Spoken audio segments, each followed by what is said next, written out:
সংযুক্ত আরব আমিরাতের দুবাইয়ে বাংলাদেশ কনসুলেট প্রাঙ্গণে বিপুল উৎসাহ ও উদ্দীপনার মধ্য দিয়ে উদযাপিত হল বাংলা নববর্ষ ১৪৩২।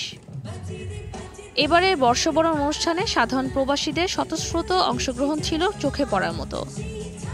তাদের আশা, প্রবাসীদের নতুন বাংলাদেশ গড়ার লক্ষ্যে বেশি অবদান থাকবে নতুন প্রজন্মের নতুন বাংলাদেশে। নববর্ষের এই আনন্দঘন আয়োজনে দুবাইয়ের বিভিন্ন প্রান্ত থেকে প্রবাসী বাংলাদেশিরা ছুটে আসেন কনসুলেট প্রাঙ্গণে। প্রবাসীরা বলেন, নতুন বাংলাদেশ গড়ার প্রত্যয়ে দেশ থেকে ছড়িয়ে পড়েছে বিশ্বের বিভিন্ন দেশে। কনসুলেট প্রাঙ্গণ মুখরিত হয়ে ওঠে নানা শ্রেণী পেশার মানুষের পদচারণায়। অনুষ্ঠানে কনসাল জেনারেল মোহাম্মদ রাশিদুজ্জামানের সভাপতিত্বে প্রধান অতিথি হিসাবে উপস্থিত ছিলেন রাষ্ট্রদূত তারেক আহমদ। রাষ্ট্রদূত বলেন, বিদেশের মাটিতে নতুন বাংলাদেশে প্রধান উপদেষ্টা ডক্টর মোহাম্মদ ইউনূসের নেতৃত্বে সবার ঐক্যবদ্ধ প্রচেষ্টা এগিয়ে নিয়ে যাবে। তিনি বিদেশের মাটিতে এমন সুন্দর অনুষ্ঠান আয়োজনের জন্য ধন্যবাদ জানান কনসুলেটকে। দেশের বাইরে বসে বাংলা সংস্কৃতির মানব সাংস্কৃতিক অনুষ্ঠান দেখতে পারাটা ভাগ্যের ব্যাপার। আমি আশা করছি আমি এনজয় করব এবং আপনাদের সকলেরই ভালো লাগবে। অনুষ্ঠানে কনসাল জেনারেল মোহাম্মদ রাশিদুজ্জামান তার বক্তব্যে নববর্ষের শুভেচ্ছা জানান এবং প্রবাসী দেশীয় সংস্কৃতি ও ঐতিহ্য ধরে রাখার গুরুত্ব তুলে ধরেন। তিনি বলেন, এই ধরনের আয়োজন প্রবাসে বসবাসরত বাংলাদেশিদের মধ্যে একত্রতা ও ভ্রাতৃত্ববোধ বৃদ্ধি করে এবং নতুন প্রজন্মকে আমাদের সংস্কৃতির সঙ্গে পরিচিত করে তোলে।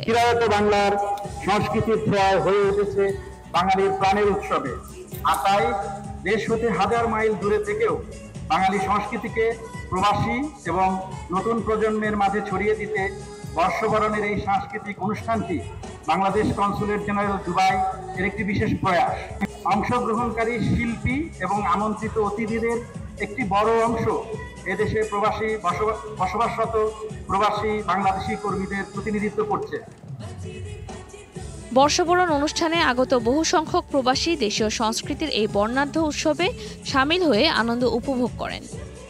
এই আয়োজন প্রবাসের কনসুলেট প্রাঙ্গণ যেন এক টুকরো বাংলাদেশের প্রতিচ্ছবিতে পরিণত হয়েছিল।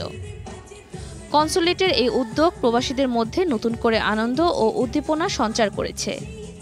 সুষ্ঠু ও শান্তিপূর্ণভাবে অনুষ্ঠানটি আয়োজন মুগ্ধ করেছে প্রবাসীদের। আমরা দেশের থেকে ৪,৫০০ মাইল দূরে, কিন্তু আমাদের অনেক ভালো লাগতেছে বাংলাদেশ কনসুলেট এত সুন্দর একটা আয়োজন করছে। ধন্যবাদ বাংলাদেশ কনসুলেটকে। এই নতুন বাংলাদেশ হিসাবে আমাদের অনেক এনজয় করতেছি। আমরা প্রবাসী হিসাবে এই প্রথম মনে হইতেছে যে আমরা বাংলাদেশের এক টুকরা বাংলাদেশের মধ্যে আছি। ঠিক আছে, প্রোগ্রামটা অনেক ভালো লাগছে।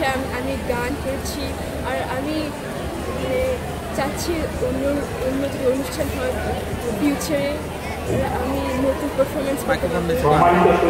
বাংলার বাঙালির প্রাণের উৎসব বছরের প্রথম দিন বাংলা নববর্ষ। নতুন বাংলাদেশের বর্ষবরণ উদযাপন হয়ে থাকবে ঐতিহাসিক। নতুন বছরের শোভাযাত্রার রং বর্ণ বেদে প্রবাসীদের যেন একটু মূল্যায়ন করা হয়। আমরা যে প্রবাসী থেকেও আমাদের শুভ নববর্ষ উদযাপন করছি, এটা আমরা সবাই খুবই খুশি। আমরা অনেক আনন্দ করছি। গান করছি, সবাই আমার অনেক ভালো হচ্ছে।